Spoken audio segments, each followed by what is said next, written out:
Hey guys, HuzzyGames here bringing you another video. Now welcome to another patch note video, and this is for patch 11.6. So as always, I'm going to do the patch notes, then edit, get it uploaded, and it should be, if nothing goes wrong, my internet doesn't die, it'll be today's second video. So if you appreciate the effort of getting it all done in time and uploaded for what is a few hours time, please do throw a like on the video and let me know what you think of the patch, whether you kind of comment as the video goes through or wait till the end and give your overall thoughts. So this patch will be kind of done tonight. So if you're playing League of Legends tomorrow on Wednesday, this will be the patch we're playing on. So just to begin the overview, so we'll open this up just to kind of show you guys the overview is, we have nerfs to Gnar, Hecarim, Karthus, Renekton, again, Urgot and Lilia. And we have buffs to Akali, oh Jesus, Leblanc, Pyke, Sylas, Volibear and Xin Zhao. We have new skins, which are the Battle Academy line. And we have Caitlyn, Yone, Leona, Garen, Wukong, with the prestige skin being a Leona. And we have some system changes of Teleport, Smite, Fleet Footwork, Ravenous Hunter, and healing items. Well, they should probably do like self-healing items, because it's not healing items for supports, I don't think, that are being hit. It's the more like bruiser items that are being hit, or AD carry items that are being hit. Specifically the healing part, like we've all been kind of wanting for literally months now. So that is the overview. I would say again, personally, and you know, the little mini game might start creeping back up, I think Kassadin is definitely, in the community's eyes at least, and mine, getting to a point of he's becoming insane again. I think he's always been strong, but now that his matchups, he's basically winning every single matchup, including counters.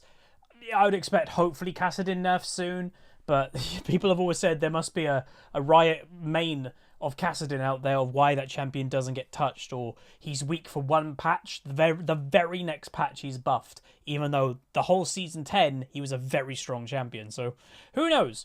Worth also noting, because we always get the question, the new event, Battle Academy, is going to be available March 18th. I believe it does come with a new loot event as well, so do expect me to do a loot video on that.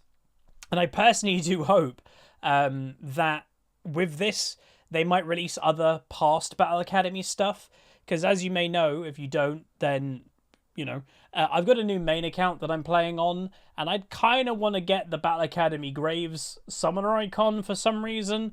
So hopefully that's re-released with the Battle Academy event, hopefully. Anyway, let's get into it. So, Akali, a champion I would actually call a failed rework, and I think many people would agree. She's never going to be a state of balance. Like that, it's just inherently her kit is bad. It was a Certainty design from memory, and Certainty has been quoted to say he cares about the person playing the champion, not who's playing against it, which is a very bad way to design a PvP game, because you should care about both sides, but that's why his champions are so controversial. Me and my stream went through his champions and reworks the other day, and they were like, out of, I think he's got 5 reworks and 8 champions, there was like 2 that were like, okay, they're not kind of controversial. The rest of them, there is something that's always been around with those champions at some time, or always with some champions. So, yeah. So with Akali, what are they doing? I'll just say here, from the start of most games, Akali is able to wield her durability to help her coast through even the most difficult early lane phases. I'd agree with that. We're reducing her early game tankiness so that her laning success isn't always guaranteed. But in return, we're giving her an overall net buff with later dueling payoff, and that when she strikes, it's deadly. In addition, we're also making her energy management more intuitive, so that if you're just now picking her up, it doesn't take too much time or energy. So yeah, again, inherently, this champion's probably going to be in a state of weak or broken. She's always been fine. Like, I will say that right now. Like, I think if you go to champion main communities, they'll cry at anything. A decent Akali has been fine for months. Like, it hasn't been a problem. It's just the average player who plays Akali isn't great. And that's not because it's Akali, that's just League of Legends. The average player on any champion ain't great, and Akali does require that extra kind of level to pull off. But we'll see like what this happens. So they're making her, again, squishier from the beginning of the game, losing 75 health. That is quite a considerable chunk at level 1. They're making the growth, however, higher, so she will get more health later into the game. They're removing her passive, so she's not getting energy back from her assassin mark. Her 5-point Q energy cost has gone down, I guess, because, you know, she's not getting that energy regen. She's now, it's cheaper, but they've also removed 5-point strike no longer deals 25% bonus magic damage to minions and monsters. So yeah, Akali had crazy good wave clear because she could just Q the wave and it was dead. It was doing bonus damage. It now no longer does bonus damage, which again, it gave her a really free lane phase. And then Twilight Shroud is now increases Akali's maximum energy by 80 and restores 80 energy. So she's actually, as a champion, getting just more energy, which means like she can do more casts when they come up on cooldown, and she may not be energy starved as often. Shuriken flip, the total damage is going, it's changing a little bit. Okay, so this is just, the total damage of it here is buffed, that it's doing more flat damage at all ranks, and it's getting better AD scaling and better AP scaling. So that's just a buff there. But then the damage split between the first and second hit, it used to be 50% was the first half and 50% was the second. It's now 30% if you just hit the E, but then the actual damage, the bulk of it, 70% is when you kind of go back in with E, which I agree with, because the risk of E should be having to go back in. That's where the damage should be. But yeah, Akali's could basically poke you with her E. So I like that. That's cool. So this is quite a big change. So the ultimate obviously has two different dashes she can do. The first dash type used to be a physical damage dash. It's now a magic damage dash. And then the first dash damage, again, just in the actual math, it does less base damage in the early game, but more base damage by rank 3, so late game. And it used to do plus 50% bonus AD. It now does plus 50% bonus AD, but then also 30% bonus AP. So they're changing the damage type of it. So magic resist will affect it, not armor. But this is potentially more damage. And I will say, from not an Akali player here, I just personally, I think the magic resist options in the game are garbage right now. There's terrible magic resist options, so I would love like some champions of mine to be like, oh, that would be better if it was magic damage, not physical. There's great armor items, all the tank items. The Bramble Vest is just a good thing. Ninja Tabby is awesome. Like, there's a lot of armor options in the game. There's not that great magic resist. So I think this is a good thing for Akali, and I would definitely, Huzzy bold prediction, expect Akali to be a permaban very soon, especially in the higher ratings again. Gnar, W base damage decrease. So Gnar's been seeing a lot of play recently, partially because of the buff to Stride Breaker. I think it's called that, which was a strong item anyway, and then they ended up buffing it. It was very weird. But the hyper of his mini form, bonus base damage was 10, 20 up to 50 per rank. It's now doing 0 bonus damage at rank 1, and then goes up to 10, 20, 30, 40 from rank 2 onwards. Okay, I still think Gnar's going to be relatively played. You know, it's Gnar. He's there a lot, not even just for his damage. Gnar's quite good for utility. Like his ult, his Megaform ult is great. Obviously, Gnar does have blatant weaknesses, but a good player can try to play around those weaknesses, and that's why he's seeing play right now.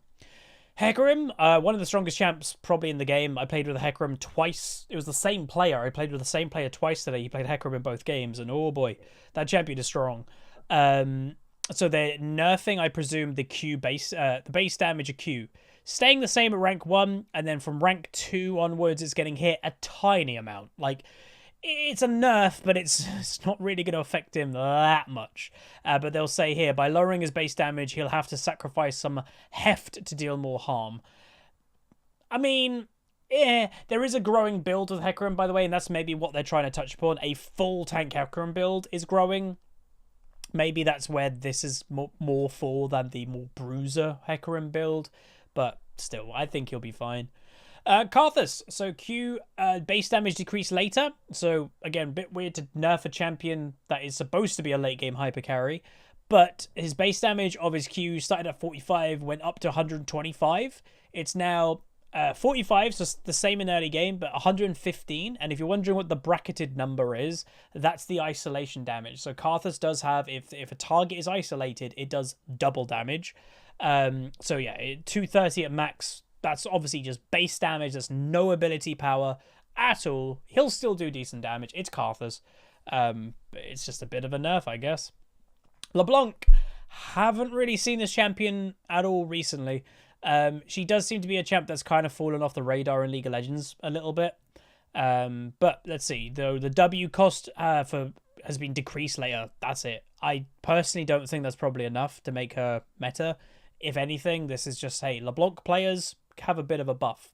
There you go. So the cost was 60, went up to 120. That's quite expensive. It's still starting at 60, but it's now 100 mana per cost. So yeah, that'll help her a little bit, but I just don't.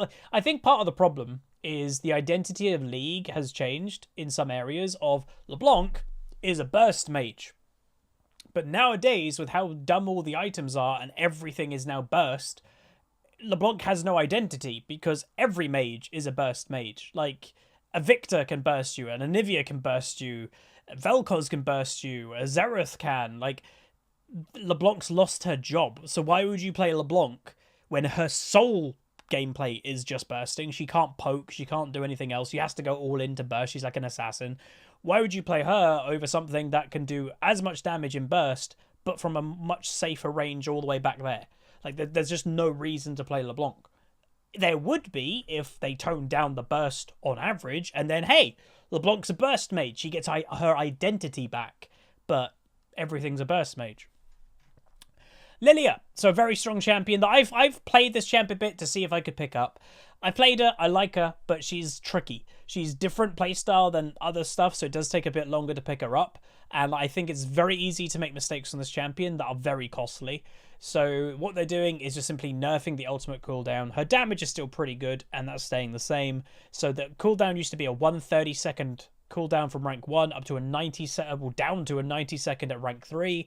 It's now 150 seconds at rank 1 and 110 seconds at rank 3. Obviously after, you know, take into consideration getting ability haste if you get any, but still that is a pretty big nerf. 20-second nerf to the ultimate at rank 3. Right, 20-second nerf around the board. But yeah, that's a quite a big nerf that will definitely affect Lilia's a bit. Pyke. Cooldown now decreases, so reminding everybody that they absolutely apparently butchered Pyke last patch, and why they did it is they got rid of mid lane Pyke. And this is where I've always been like, Riot is a bit controversial, or not controversial, contradicting sometimes. That Riot recently has been about, oh, we want to have all like diversity in items and let players do what they want. If you want to play AD this or AP that, go ahead. If you want to play that in mid or that in bot, go ahead. But then again, I'm not a big fan of Pyke mid, so I don't really care. But Riot literally completely killed Pyke mid last patch. Like, you're basically trolling if you're playing Pyke mid nowadays. It's just so worse than it used to be. So they're now buffing him, but nothing to do with his mid. So you can see here, Pyke has been in the deep end ever since we submerged mid Pyke in... Yeah, submerged. They admit they've killed Pyke mid. Now there isn't a huge skew towards mid over support. It's finally time to help him resurface by giving him a rank up that has been some oomph. So they're making his E, which is a flat 15-second cooldown. It's actually now going to be going down on cooldown per rank.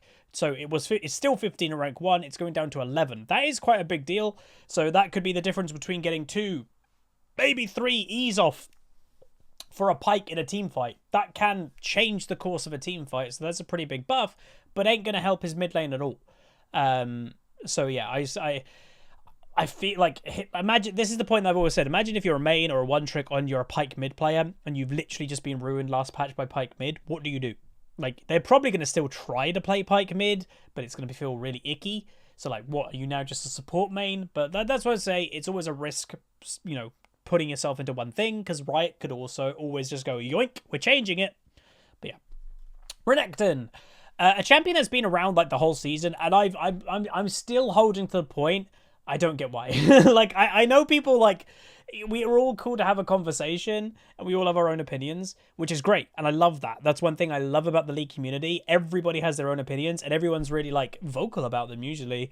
I don't get why Renekton has been such a big deal. Like, in pro play, and that's where a lot of these, you have to understand, a lot of these nerfs are here. The Croc has been up and down in the block in pro play. it's not solo queue why he's getting nerfed. It's pro play. And then everybody goes, oh, I must play Renekton top in solo queue. Every pro's playing him. And that's where the separation people need to understand. In pro play, Renekton is a monster in the early game, right? We all can agree with that. And his mid game is better than it ever used to be because of the new items. But his late game is still pretty garbage. And most top laners that are meta will outscale a Renekton. So in pro play, why he's strong is 9 times out of 10, if you pick Renekton, you're winning the top lane matchup in pro play, especially if you give him a little bit of jungle pressure, or, you know, you go get a Rift Herald as a jungler, go top lane, kill the tower, kill the enemy top laner, boom, you're snowballing. That's coordinated play. Like, that is coordinated play. They know they're picking Renekton, but they also know we're picking a Renekton who's going to fall off, so let's pick a hyperscaling jungler, let's pick a hyperscaling mid laner, because we know we can't rely on Renekton carrying the late game. In solo queue, you don't have that luxury. So everybody could pick an early game champion and then you fall off, right? Or if you have a really smart top laner in solo queue and you don't have that coordination in solo queue that you do pro play, I'm a Camille, I'm against a Renekton, I know I outscale him. Okay, I'm just going to kind of give him most of the pressure in the early game. Hey, we've hit level 9, we both have our mythics, I kind of outscale you now. So, yeah, it's the difference between pro play and solo queue, but a lot of players, and it's never going to change, by the way. It's been a thing the whole time pro play has been here. It's always going to be, because a lot of players just simply don't understand they are different. By design, pro play and solo queue are different, but a lot of people don't realize that. Sylas. So again, a champion that heals a crazy amount. I had a Sylas in my game. Was it today or last night? I don't remember, but we had one recently. He popped off really hard, and his healing was impressive, it's always been. So, the passive Unshackled bonus attack speed increased, W cooldown cost, and a heal ratio decreased. So, yeah, the healing nerf, hey, let's go. So, the attack speed is going up. So, it's 80%, it's now 125. And the W, so they're making it go down in cooldown by rank 2, technically, by a little bit. But by rank 5, it's a second buff. The cost of it is also going down, but the heal ratio is also going down. So you can use it more often. The cost of it's cheaper, but it's doing 5% less healing. So his heal ratio was 50% of his ability power. It's now 45. Still pretty good in mid to late game, but it is a bit of a nerf. Urgot, to be kidding me. W on hit damage effectiveness decreased. So reminding people, Urgot was one of the, I think there was 3 champions that were kind of broken with Kraken Slayer. It was Urgot, Katarina, and something else. They kind of absolutely butchered them, and then they, for some reason, brought the ratios back for these champions. And I was like, why are you doing that? Like, what? They're bringing them back, and guess what? They were too strong. So they brought them back to 75% effectiveness, and now they're nerfing it to 50%. So, yay. So there you go. Volibear, W healing for monsters is no longer halved, so they're trying to give the bear some jungle power, and the E capped damage is now flat. So yeah, he heals properly from the jungle, so that's going to massively help Volibear jungle, and the Sky Plunder, the capped damage is just 750 capped damage at all ranks, so that is in essence a buff, because he could do more damage earlier into the game, because in the early game, if he got really fed for some reason and he got a lot of items, well, if he only had rank 3 of his E, he could only do 450 damage. Even if he could technically do more, it was capped. But now it's capped to 750 at all ranks, so technically a buff for him. Xin Zhao. So this is the meme that everybody kind of laughed at me on Twitch. I mentioned this in a video as a joke. That I was like, you know, why is Riot bringing AD Katarina back when they butchered some things in the past, including, hey, they got rid of ability power Xin, and then everybody, it was literally a day or 2 later, and everyone's like, Huz, what did you do? They're bringing AP Xin back or something like that. I was like, oh god, what have I done? So the passive heal has gone down, which obviously they are worried about healing.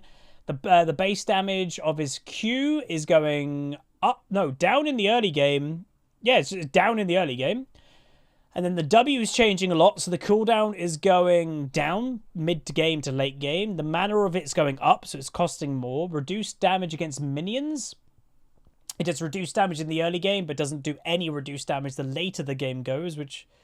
shouldn't it be the other way around to help his early game clear, and then when he got more items, it doesn't matter as much, but anyway, that's fine. The slash time, it no longer gets based on attack speed. It's just a flat 0.5. The thrust damage now applies up to 33 based on critical strike chance. So they're making him or wanting him to build crit? Question mark. The range of the W's gone up, and the speed of it's gone up. So the W poke. And then that thrust now challenges enemy champions and monsters and reveals them for 3 seconds. That's quite good. And the hitbox has been updated for visual clarity. And then the E, the charge cast range now increases to 1100 on challenged enemies. Oh, so that's like a combo. You hit your W on somebody, and then you can use your E from further away to get back to them. That's quite good. And then also, ability power adjustments. So here we go. He's back, baby. Ability power's in. So the heal ratio of his passive, so again, they took healing away from the passive here, the flat healing, but it now scales with ability power more. So it was 40% of AP ratio, it's now 55%. So I'd expect, if you're wondering, maybe a Nash's Tooth, by the way, on Xin. The thrust ratio also is 50% ability power, part of the damage. So if you have 100 ability power, it would be doing 50 damage based on ability power. And then the ultimate used to always do 100% AD as like the big swing damage. It's still doing that, but it's now doing 110% ability power as well. So that damage could be crazy. So yeah, you might see some hybrid Xin Zhaos. You might even see full AP Xin Zhaos. And yeah, I think this has been the answer to Riot of people going, but why did they remove AP Xin Zhao and now they like a big deal is about AD Katarina? Right, it's like, here's AP Xin Zhao, we're fine with it. Which, again, I don't know who asked for this, but okay. So there we go, there's all the champion changes. Healing items, so this has been a big controversial thing, obviously, this season. The healing's been out of control, let's be honest. And I partially do think, and I will say, I do think a lot of it is Omnivamp. You know, if you... it's the fact that, like, let's say an Aatrox or something like that, they can auto attack and use a spell, and all of that goes to lifesteal. It's just so much. So let's see what they're doing. So Immortal Shield Bow, it was doing 12% lifesteal. It's now doing 10%. They were removing Immortal Shield Bow. No longer grants 15% lifesteal for 8 seconds. Its new one, though, is it now grants AD when triggered. So when you get the shield from the Shield Bow, it used to give bonus lifesteal when you had that triggered, and that's why someone at low health with a Shield Bow would then just lifesteal instantly all the way back to full health. They're not getting that. They're getting bonus AD. And the shield is going up. So less lifesteal, but more shield, a little bit of AD. That's better, because again, you can kill that. Again, when I've literally seen a Graves proc Shield Bow auto attack 3 times, and it was back to full health. And I was like, what the hell? So that's good. Blade of the Rune King, same thing. 12% lifesteal down to 10. And the siphon damage for it, though, has been buffed. So it does more siphon damage, but is doing less lifesteal. Seric's Gauge, a Bloodlust, has been updated, so after dealing damage or taking damage from an enemy champion, the first stack heals you for 2% for melee, 1.2% for range of your maximum health, decreasing by 50% per stack afterwards over 6 seconds. So still doing healing, it will still be a purchased item, but it's a bit less. Leandries. Right, so that's it, by the way. Is that it? Wait, that can't be it. Is that all they're doing? That's probably... Okay, well, anyway. That doesn't seem like it's enough, but sure. So now we're on to the Mage Items. So this seems to be quite good. And I'll say a big thing that I'm excited about that was supposedly... Oh, lifesteal's being nerfed and Mage Items are being buffed. Poke Mages could be back. Because there's no point playing a Poke Mage right now, or has for the beginning of the season, because when you do all your Poke and an AD carry can auto-attack twice and get all that health back... It kind of feels pointless. So you just have to play Burst. Burst is the only way you play, because that's the counter to lifesteal. But we'll see how it goes this patch. So, they're removing the thing that every single legendary you get gives you 5% magic pen. Oh no, that's not what they're doing. Removed magic pen. Leandries no longer grants 5% magic penetration per second against burning targets. Okay, so they're just getting rid of that, sorry. But the new thing, though, is Leandries now grants up to 12% bonus and magic damage based on their bonus health. So the actual big tank killing thing that Leandries was, they're bringing that back properly. So yes, Leandries can do 12% bonus magic health, you know, depending on how much the enemy has. So that's good. It is properly the tank killing item again. And I'm hoping Luden's was supposed to be the burst one, but everyone was buying this for burst because it was just as good. But now, what are they doing? So the new thing for this is dealing ability damage to an enemy champion now also reduces Echo's cooldown by 0.5 up to 3 seconds per ability. So the Echo, I think that's the bonus damage it does, I think. So you could just get that happening more and more, which is also burst damage. So there you go. Death Cap, they're making it cheaper. 300 and 600 gold, 200 gold less than it used to be. Cool. Then Arm Guard, they're nerfing, which I'm fine with. Arm Guard has just become the staple thing for mid laners to get. Any AD mid, Arm Guard first item, leave it at Arm Guard, buy my Mythic, then complete Zhonya's. It just made it too easy. So I'm fine with that. So the bonus armor per kill is going down to 0.5 per kill, not 1 of minion kill. But there's the maximum armor has been halved. So it's still the same amount of minions to fully stack the arm guard. But it's less on the item. So it gets still good item. It's still going to help you. It's very cost effective, but it is being nerfed, which I'm okay with. And then the Verdant Barrier, which I think a lot of people aren't familiar. This is the magic resist equivalent of Seekers. So magic resist per minion kill is 0.3 magic resist. Max magic resist you're getting from the item when it's fully stacked is 9, was 15. And the ability power for it was 25, now 20. So they're nerfing this as well. What Riot don't want, I guess, is people were buying a Seekers or a Verdant Barrier, leaving them there, not completing them, then completing the Mythic and going back to these items later. I guess they don't like that. So with them being nerfed, you probably don't want to stay on them as long. You want to complete the Zhonya's. You want to get there, or you want to get to the Banshees, is this Verdant Barrier maybe? But yeah. Shreddy's Battle Song is being buffed. So remember, we did that Fiddlesticks episode, if you watched that, and the Fiddlesticks in Diamond 2, was using Battle Song for a Fiddlesticks. This has been buffed, so you might still see it. 75-second cooldown. That some mages will buy that. Obviously, it's supposed to be a support buff, but that's the way the new items are. Again, versatility Riot Games wants. So that's a buff. Stride Breaker is being nerfed. Surprise. So it was 300 health bonus. It's now giving 200, so that's okay. The Whip is now becoming cheaper, but the cooldown of it is going up, so that's okay, I guess. And Sunfire, ability ace of the items being buffed. And the Immolate damage is also going up. Oh. Because they probably buffed the living hell out of the other two tank items, they now actually have to bring Sunfire back up to another level, which is kind of funny. Void Staff, they're buffing. So again, a great item that just hasn't been amazing right now. So they're buffing it, 5 more ability power. It is a bit more expensive. But again, a lot of mages won't mind more expensive because Void isn't generally a rush item. It's more of a late game item that you're rounding off your build with Void. 200 gold in late game is nothing. 5 more ability power. It's just making you more powerful. Mages want to be more powerful. So that's fine. Jungle camp changes. So I should pay attention to this because I'm jungling quite a lot now. So the last set of jungle changes took a sufficient amount of experience out of the jungle. So we're refunding some of it with the buff to Smite below. And good old Gromp. So this should now fix a certain route to help junglers get to level 3 after 3 camps and keep them alive. Yeah, it kind of sucked that I love the route, red buff, blue buff, Gromp, then look my first gank. But you can't do that. It's not enough XP with the change. So you had to do red buff if you're starting bottom side, red buff, wolves, blue buff, Gromp, now you're level 3.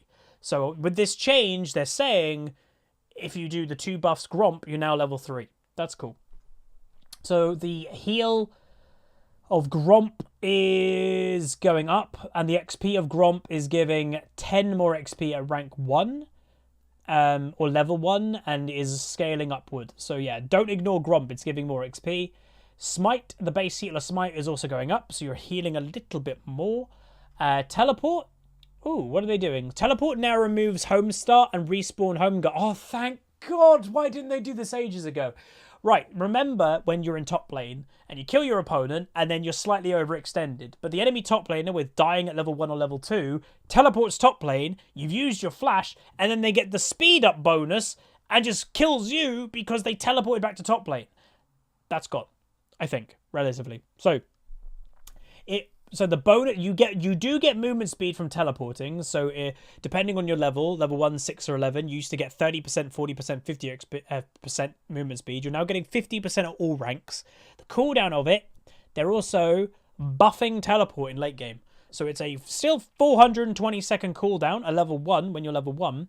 But when you're level 18, it's a 210 second cooldown. Okay. So, but again, just to make the point clear, the bonus movement speed you get from the home start and respawn home guard, which is, again, when you spawn, you get this bonus movement speed to get you back into lane faster. You don't get that from teleport. You're just getting the 50%. Because sometimes you got the bonus movement speed and you got the home guard, then you're not getting away. But yeah, this is good. I like that.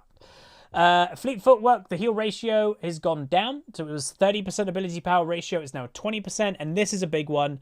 Ravenor's Hunter, the rune that everybody basically takes. Removed. Ravenor's Hunter no longer has a base of 1% Omnivamp. So that's gone. And then per stack, so every single individual champion you get on the enemy team, you get 1 stack, up to 5 if you manage to get a kill or an assist of the enemy champions individually. Or like, kill them. It was giving 1.7%. Omnivamp is now 1.5. So 0.2 nerf per stack. So at maximum stacks, it's a 1% nerf. And really, this is a 2% Omnivamp nerf because it no longer has the 1% base. So 2% Omnivamp nerf for it. So I think it's still going to be taken. Omnivamp, I think, by design is bad and just broken. Either be Lifesteal or be Spellvamp. Don't be both. And that's what Omnivamp is. So I think it's still going to be really popular. Shop updates are happening. We got some DX11 support. We got some changes over here for ARAM.